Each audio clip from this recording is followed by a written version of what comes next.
Good morning and welcome to our virtual service. My name is Reverend James Parker. It's just such a pleasure to be here with you today. Well, we've got a lot to cover and I'm going to jump right in. My lesson title today is the Sermon on the Mount, the Beatitudes, Part 5. Friends, the Beatitudes are often looked at as the commandments of the Christian Bible. Just as the Hebrew Bible's Ten Commandments gave the Israelites laws to guide them on how to get along for 40 years in the desert, these Beatitudes are even better guides to know and understand the kingdom of heaven. They are essentially all of Jesus' teachings in a nutshell. Emmet Fox suggests that the Beatitudes are a general summary of the whole Christian teaching, and that they teach us attitudes of being. It's a new set of ideas that focuses on love, prosperity, and humility rather than control, force, and coercion. They echo the highest ideas of Jesus' teachings on spirituality, peace, mercy, and compassion. In part 1, we discovered that the word beatitude comes from the Latin noun beatitudo, which means happiness. Consider this, if you will. Jesus' ministry was an absolute paradigm shift from the generally accepted religious practices of the time. Those who followed Jesus were looking for something different, something more fulfilling and enriching. This is because the teachings at the time offered God's promise to people, but only if they were to adhere to all the laws. Laws for relationships, laws for proper worship, laws on how to dress, laws for what to eat, laws for when to bathe, laws on how to raise children, marriage laws, slave and indentured laws, land laws, debt law, firstborn laws, women laws, and many, many more. As you can imagine, religion centered around laws or dogma rather than spirituality and love depressed, bewildered, and neutralized the people and their ideas. Instead of religious law, Jesus devised and put forth a set of spiritual practices meant to help and bring relief to those who had lost hope in an old paradigm or way of being. Instead of laws or rules of oppression, Jesus thought to fulfill the laws with measures that would inspire happiness and blessings. Today, we are going to complete our lesson series on the Sermon on the Mount by exploring the last two Beatitudes or attitudes of being, and by looking deep into the words that are used as well as going beyond the surface or obvious meaning of these words. First, let's continue on our journey of blessings and happiness by looking at the seventh Beatitude. Blessed are the peacemakers, for they shall be called the children of God. If we look at this Beatitude informally, we might think it is a mere religious concept, perhaps even a cliche. But the peacemakers spoken of in this beatitude are those who first make or bring about true peace or serenity in their own soul or consciousness. This state of mind or peace that Jesus makes his objective was a huge part of his ministry and spoken of often. For instance, here's just a few times he exposed this concept to us. In the book of Mark chapter 4, verse 38, he said, "Peace, be still." In John 4:27, he said, "Peace I leave with you, my peace I give unto you." In John 14:1, he said, "Let not your heart be troubled, neither let it be afraid." Jesus' most ardent desire for humanity is that we all assume the role of peacemaker. Why? Because a peacemaker is a person who helps others smooth out disagreements, solve conflicts, relieve tensions, and reach a peaceful solution. Imagine if we were all to become peacemakers. What would this world look like? Emmet Fox says, those who bring about true peace or serenity in their own souls, it is they who surmount limitation and are like unto God. Serenity opens the door to the presence of God. This is the peace that passes all understanding. As long as there is fear or resentment or any trouble in the heart of anyone, that is to say, as long as anyone lacks serenity or peace, it is not possible for them to attain very much. It is from the serenity of our being that we are able to get past the negativity of our lives and our circumstances and surroundings. As you connect with that peace within you, you become a peacemaker. Tell me, do you have peaceful thoughts about yourself? Do you consider yourself a peacemaker? A religiously inclined young man inquired of his pastor, "Do you think it would be wrong for me to learn the noble art of self-defense?" "Certainly not," answered the minister. "I learned it myself in my youth, and I have found it to be of great value during my life." "Indeed, sir? Did you learn the Old English system or the Sullivan system?" "I learned neither," said the minister. "I learned the Solomon system." "The Solomon system?" answered the young man. "What's that?" Well, you'll find it in the first verse of the 15th chapter of Proverbs. It says, "A soft answer turneth away wrath." It is the best system of self-defense of which I know. It would be well if more would know this way of self-defense. Friends, this beatitude does not tell us we must become peacemakers in order to be children of God. We are already children of God. It tells us that as we know and feel the power of peace in the heart of our being, people and conditions around us will become more peaceful, more energized in love, life, and health, simply because of our presence. And in that new energy, people will see us and themselves as the children of God we are. In the book of Isaiah, chapter 66, verse 12, it says, "Behold, I extend peace to you like a river, and the glory of the nations like an overflowing stream." As a peacemaker, God's peace will flow through you like a river, and you will receive favor and glory wherever you are. You are a peacemaker. You are blessed. Affirm today, "Let there be peace on earth, and let it begin with me." Are you willing to be a peacemaker today? Well, now let's look at the 8th and final beatitude. "Blessed are those who are persecuted for righteousness' sake, for theirs is the kingdom of heaven."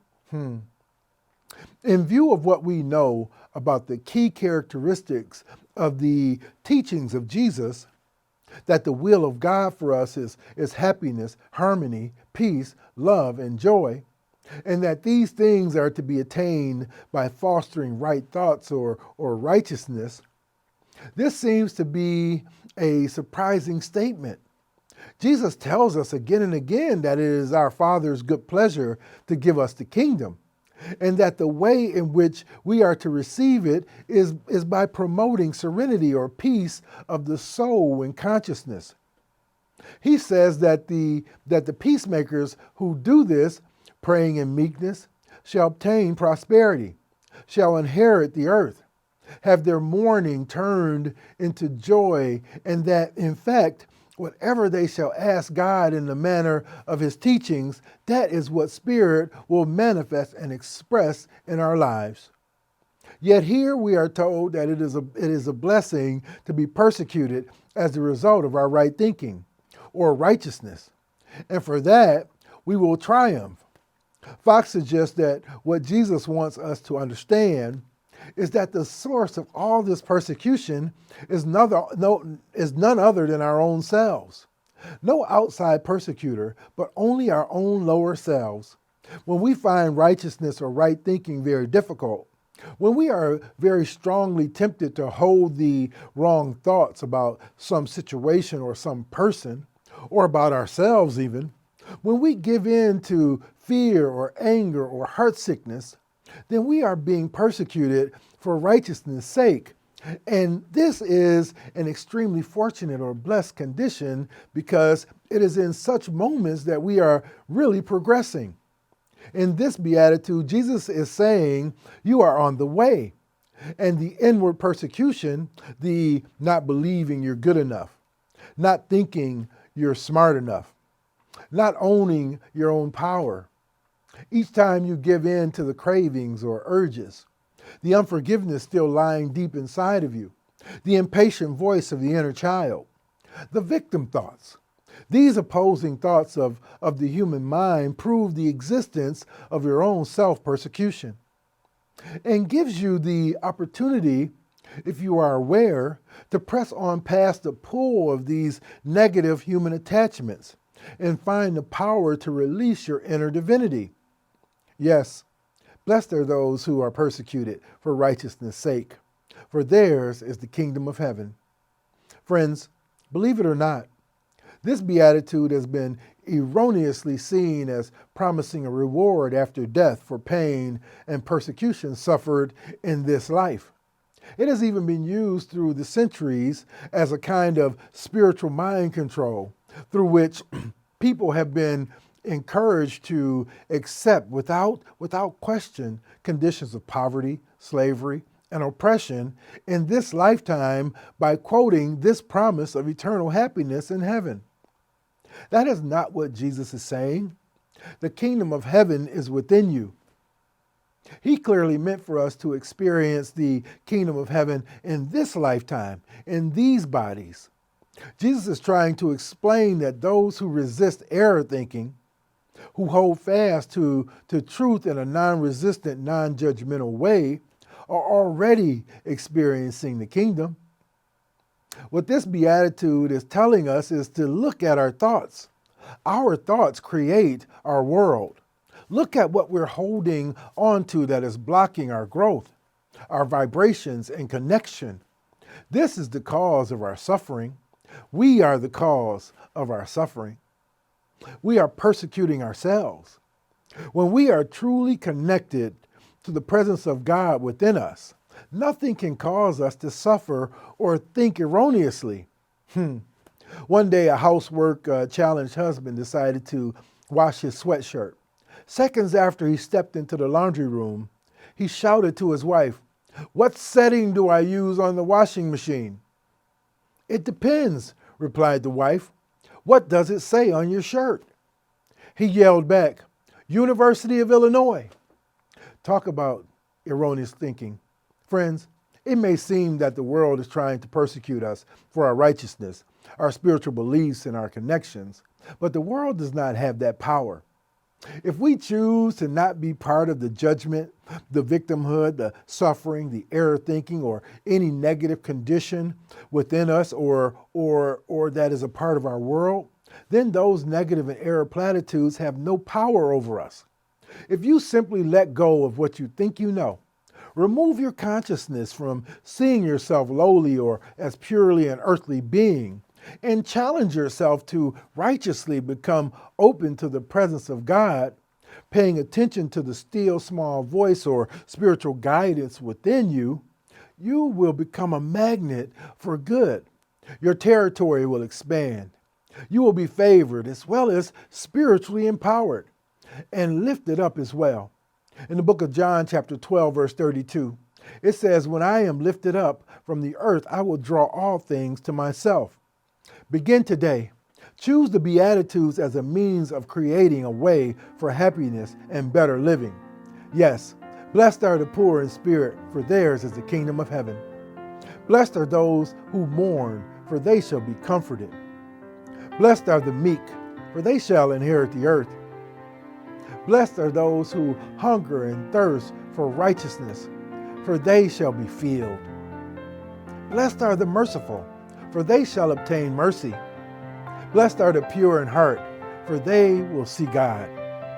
Blessed are the peacemakers, for they will be called children of God. And blessed are those who are persecuted for righteousness' sake, for theirs is the kingdom of heaven. Friends, the Beatitudes are a roadmap to happiness, prosperity, and greater fulfillment. The moment you begin to use and practice them in your daily life will be the instant you'll find and enjoy heaven on earth. Our personal challenge as spiritual beings who have assumed human form is to remove all obstacles so our true divinity can express fully and completely in these human lifetimes. And if you really do wish to alter your life, if you really do wish to change yourself, to become a different person altogether, If you really do want health and peace of mind and spiritual development, then Jesus in his Sermon on the Mount has clearly shown you how it is to be done. It's simple but not easy, and it can be accomplished because there are those who have done it. Sure, there's a price that must be paid, and the price is the actual carrying out of these principles in every corner of your life and in every daily transaction, whether you wish to or not, and more particularly where you rather not.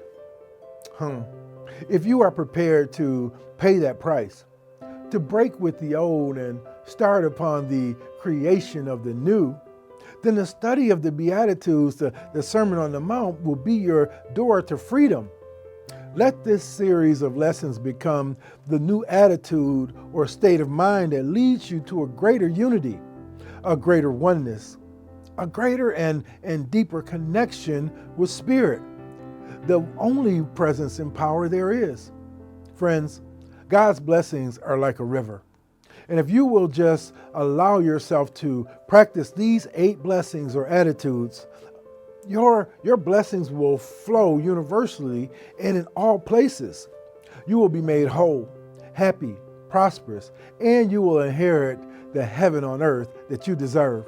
Are you willing to do this with me today? Well, thank you all, and God bless you.